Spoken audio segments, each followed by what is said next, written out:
It seemed like in the last few years, the snowstorms we got brought snow to northern Mecklenburg County, but if you lived in South Charlotte, maybe south of Interstate 85, it always seemed like we got more rain, maybe some icing than we did snow. If I take the tape measure and take a look here, we got a good solid 3 inches of snow here. Just how far south would that cold air come? And by this point in the day, you probably know it didn't make it very far south here into the Charlotte area. 10 o'clock hour, it is really snowing pretty hard now. This is the heaviest we've seen the snow.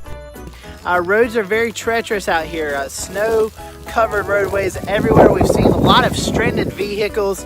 Here in Morganton, we've surpassed a foot of snow. Last measurement, about 13 inches, and the snow continues to fall.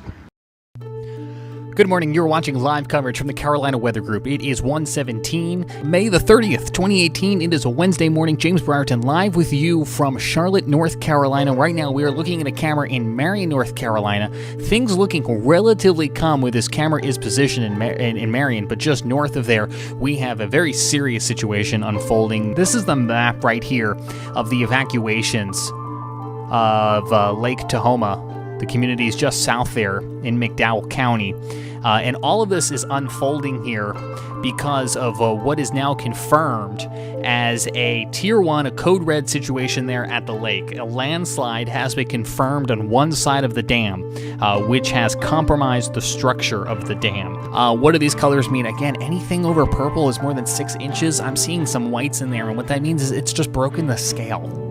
There's not even a color to represent how much rain has fallen. 8 o'clock is when we first started hearing reports of evacuations going on, a lot of flooding taking place. A little bit after that, we got a call into EOC of a motor vehicle crash up on Interstate 40. And that turned out to be that rock slide or mudslide up there. There was some cars that were caught in that. People were, fortunately, they weren't hurt. You know, they were able to get out of that without any injuries, which is an amazing thing. And then after that, there was a couple more mudslides in the Old Fort community, and one of those mudslides was the cause of the DOT truck being pushed into the flooded river, where we had to do swift water rescues there. And then we started getting reports of downtown Old Fort being flooded, and then we got a report of flooding along the Catawba River, which runs throughout the county. Then we got the report that the Lake Tahoma was above flood stage. We set these criteria, and it was way above that. And then there was a landslide, and afraid that the integrity was compromised of the dam. And so that alerted us to do the evacuations, which the civil emergency happened. If this dam does break, there's going to be numerous people without homes. We don't know if they're all out of there. So, I came back here in my office, and I called my family and to let them know what was going on. And I was on the verge of breaking down because I felt so helpless. Here this thing's about to happen, and I don't know how to help people, because of the situation that's going on. And so that was stressful, and it was hard to deal with because I've never had to deal with that. I remember the first time we actually flew during a storm. We were in where? It was Oklahoma. Yeah, it's Medicine Park, Oklahoma. Yeah, and so we're all amped up on adrenaline, right? We finally get one of these drones in the air we've been talking about for 2 years, and we're flying towards what looked to be a pretty formed tornado. It was coming up over this mountain ridge, and it was going towards a lake, and it kind of petered out once it got there. But it was our first get our feet wet, right? And so that was great. So we turn around, we have no idea where we are. We still have this little grainy image of the camera on our screen, so I'm trying to get back to the truck, trying to navigate within 4 miles of just field. There's no landmarks, there's no nothing. So, and we ended up putting it in a field. So right before we crashed, Nolan had a good idea to take a camera, just a normal camera that we had in the truck, and film the screen, so the image that I was seeing. So when we crashed, we lost all connection to the drone, and we still had Nolan's video camera. It's like 4 bushes and a stick. Yeah, like our landmarks. Yeah, and he was able to overlay that on Google Earth, and I kid you not, we walked right to the drone. Everybody has to be a lot better at communicating. We make so many assumptions about what we're thinking, whether it translates out through our voices. I try to be really conscious of people who are, for example, I'm a Yankee working in a southern market. So things to me, a pecan. Growing up, we ate pecans, but here it's pecans, and there's a big difference. So just regional differences in pronunciation. Also, when it comes to weather, something like a shower. A shower in Seattle is different from a shower in Tampa, just based on the climatology of the weather. So I tell my students, don't take anything for granted. Assume that people just don't know anything about what you're talking about, and make it make sense to someone who's in the 5th grade, someone who's in high school, someone who's retired. Break down all that jargon that we love to talk about and just make it super simple. Give us let's get the real information. Tell us why we shouldn't really worry about Yellowstone and the fearful of these huge super volcano or something that we've been hearing about. Yeah, so the term supervolcano in itself causes a lot of trouble because when people think supervolcano, they think, okay, well, super is the only thing that this volcano does. But a supervolcano is only a volcano that is capable of producing these really large scale eruptions. Now, Yellowstone has produced around 3 of those in recent history, and by recent I mean hundreds of thousands of years, because we're talking about geologic timescales. But much more frequently are just lava flows and steam eruptions. So if Yellowstone was to erupt tomorrow, which it probably won't because we've seen no signal like that at all, it would be a lava flow or a steam eruption. Those are the most likely scenarios.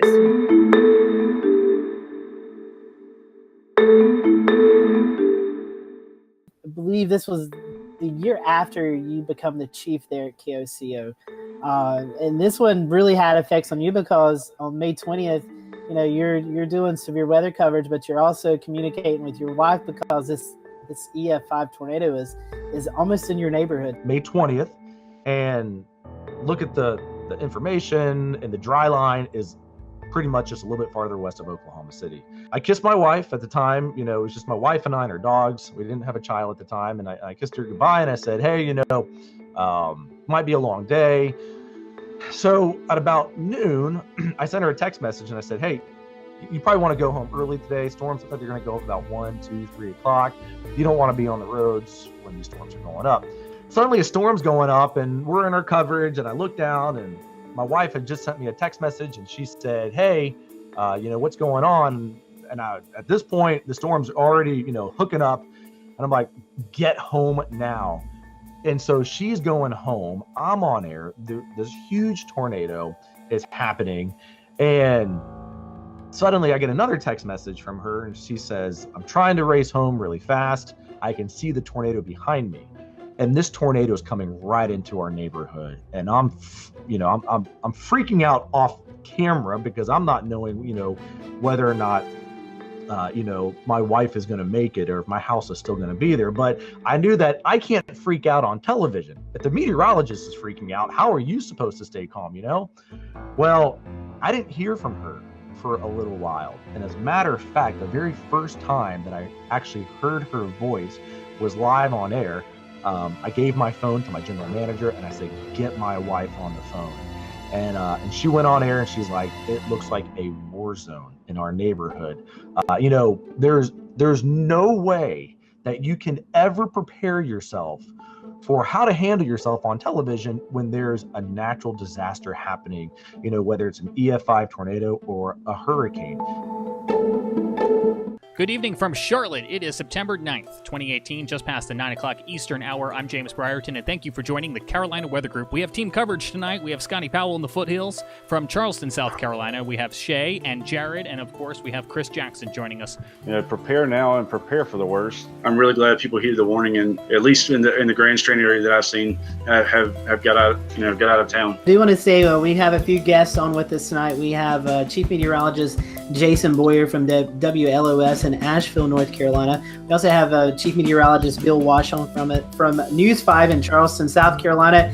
We did want to bring Ashley in. She is actually an insurance broker for Lake Marion Insurance Agency in Manning, South Carolina. Brad Panovich with WCNC in Charlotte, North Carolina. Bring in Daniel Bonds. He works in Columbia, South Carolina for the Tegna affiliate. Bring in Christian Schmidt here. He is actually in Charlotte, North Carolina tonight. A lot of folks are seeking shelter away from the coast. They're going to these shelters, and Christian is there working with. We want to bring in Chris Jackson right quick. Chris, you've been traveling all day.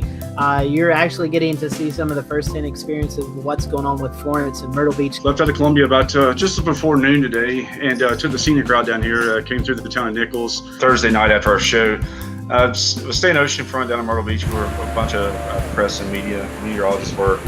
And I laid down about midnight, and the wind just howled, and it howled some more, and it was so deafening loud. I mean, at one point, I was laying down. I was like, "Does it feel like the hotel's swaying?" And the only way that I figured it out, I'm like, I walked in the bathroom and looked in the toilet bowl, and the water sloshing back and forth. I'm like, well, there you go. Yep, okay. It wasn't real bad, maybe until about noon, 1 o'clock. Once the eye, the center, wasn't really much of an eye at that point. Started across the South Carolina line, we got within maybe 10 miles, 20 miles. The winds really picked up. Started getting some pretty good little gusts out in Cherry Grove. Some of the wind gusts we got were pretty significant. All the damage I saw was pretty light. Actually, really impressed with some of the construction down there. Did see a bunch of shingles, gutters, and vinyl siding, things of that nature, all over the road. I noticed that once the winds came around out of the southwest, the marsh side, for those that are familiar, there's a little bit of a marsh on the backside of Cherry Grove. The water in the marsh came up about 2 feet in about 30 minutes. And I was actually sitting right there watching and seeing that along with the roads that were already flooded, and, knowing the situation at hand, that 20 inches of rain was possible, I made a decision. I just left. Just the crazy wind that you're experiencing. Yeah, the wind coming home last night was unreal. The drive home from Conway was incredible. A ton of rain. I mean, just blinding rain. I drove for about an hour and a half in solid tropical storm force, maybe even gusting close to hurricane force winds. There were literally tops of trees flying across the road for most of the drive. It wasn't the safest drive I've ever made in my life, but it was a decision I made, so I made to stick with it and just took my time. The city of Aner had the stoplights were just hanging through the middle of the intersection. Especially the area 501 between Gallivantsbury and Marion, saw a bunch of tree damage. New Bern, North Carolina, probably one of the hardest hit communities in North Carolina from Florence. We've got some numbers. 360 people have been rescued so far. About 140 are still needing to get rescued per NBC News. So still a very serious situation unfolding in New Bern. The surge came up last night, reached about 10 feet, according to a USGS gauge. Some unofficial reports as well across the town showed that it could be closer to 13 feet, which would have eclipsed any previous surge that they've seen in New Bern. You had sent in some video that you wanted to share with our viewers tonight. I believe you shot this in Surf City during Florence. Can you walk us through what it is that we're looking at here? So this GoPro ran for about 23 hours, set it up Thursday afternoon early, and this is Surf City, North Carolina. This is the first time anybody has seen this video, actually. We were not able to retrieve it and get it out to the world in time, and then Michael happened. So here it is, debuting live. That is storm surge coming over the dune there in Surf City.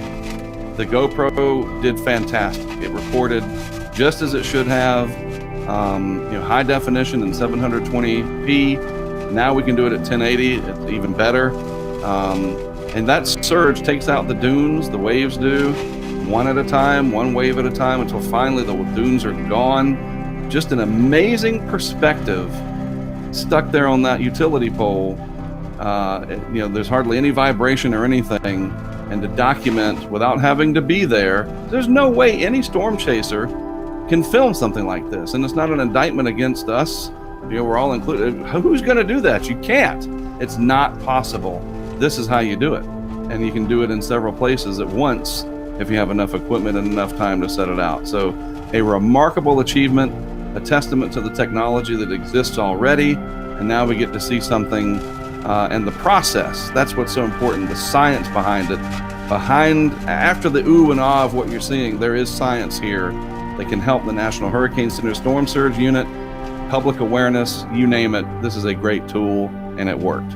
I know Chris is wanting to jump in, but I just wanted to say, It's really hard to capture what storm surge is, but this video is just the perfect example of why it's so dangerous. If you live right there on the coast of, I know you was able to fly some missions into Florence. It was a tropical storm for our first flight, and then we caught its rapid re-intensification all the way up to a Category 4 once again.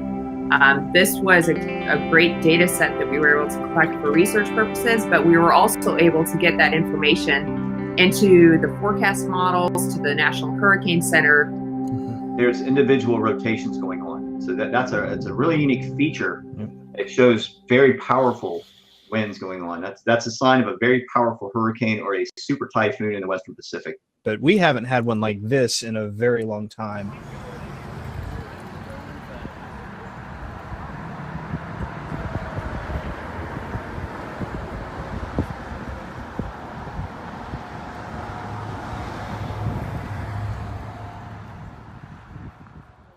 James Brierton along with Scotty Powell, Chris Jackson, all in the same place together because we are here in Gastonia, North Carolina for the Weatherproof event. I see you have got 2 soda bottles and some blue water in it. We do. What is going on there? So all you do is flip it over, give it a spin. One of the most important ingredients in the atmosphere to form a tornado. And there we go. And there we go. We've actually almost a wedge tornado. I was going to say, that's a pretty good one. Parents, just make sure before you give that a spin that it's securely fastened. Exactly. Maybe outside to test might be the best way to start this, or in the garage instead of on the carpet. But one of the biggest advantages of this system is, you probably know the days that we had live trucks and you had to go park a live truck somewhere and you had to put a map 70 feet up in the air to be able to go live. Well, now with the advent of digital and phones, we can go live through a cellular signal. You'll notice that we've got HD cameras mounted on the roof. Let's step out of here just a little bit. You can see that it's a 360 degree pan tilt camera that can be operated remotely from inside the vehicle to give us an HD camera view. We've got a lipstick HD camera mounted here on the dashboard with a light, so when we're in here live, it actually has a light on you to get a good picture. That's, it's 2-lane back roads. And what I noticed in Alabama was they have a really... I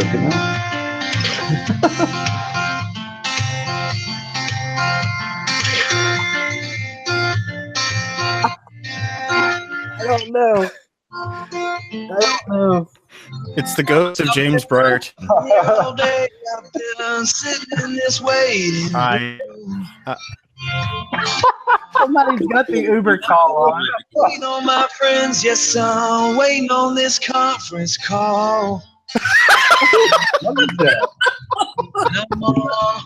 Carolina Weather Group, where if it will go wrong, it will go wrong. It comes to us from our friends at WeatherStem. They're launching 8 new remote weather observation and camera systems in South Carolina this week. We met up with them just yesterday in Rock Hill. That's some of the video you're looking at here. Their fleet of weather station and cameras produce data 24/7. It's free and available to the public, so you're going to be seeing it in the coming months right here on the Carolina Weather Group. We're very excited about that. They're going to have new observations coming online from places like Greenville, Columbia, and more. The units are being launched in partnership between WeatherStem, South Carolina Educational Television, and the University of Florida College of Journalism, WeatherStem being a company that got its start in Florida.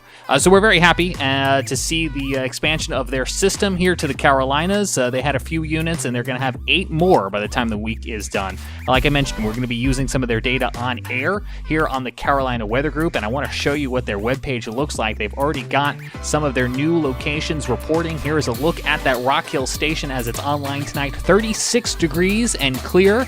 Visibility 10 miles, which is fabulous, and you can see that camera there on the South Carolina Educational Television transmitter as well too, presenting us with an image tonight. I want to say thank you to all of you folks who have watched this year and the past couple of years.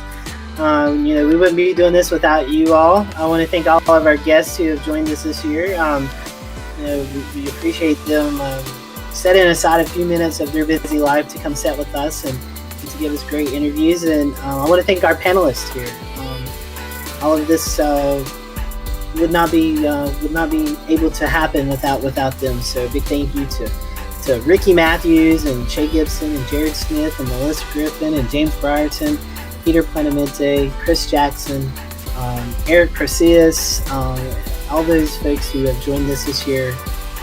Just a big thank you from my bottom of my heart, and just so appreciate you all watching, and we're excited for 2019. So just let me I'll give you a sneak peek of who's coming in 2019. We start off the year on January 9th talking with Pat Warner. He is the Master Control Officer at Waffle House Storm Center. If you've ever heard of the Waffle House Index or the Waffle House Storm Center that's been mentioned throughout the hurricane season this year, Pat's in there. And so he's going to be joining us on the 9th of January to talk to us about what they do. We will be back with more live shows in January. We will be a presence throughout the holidays. If there's severe weather or information we need to relay it to you, we will be on the air. Very safe and happy holiday, and to you and yours at home as well, too. Good night.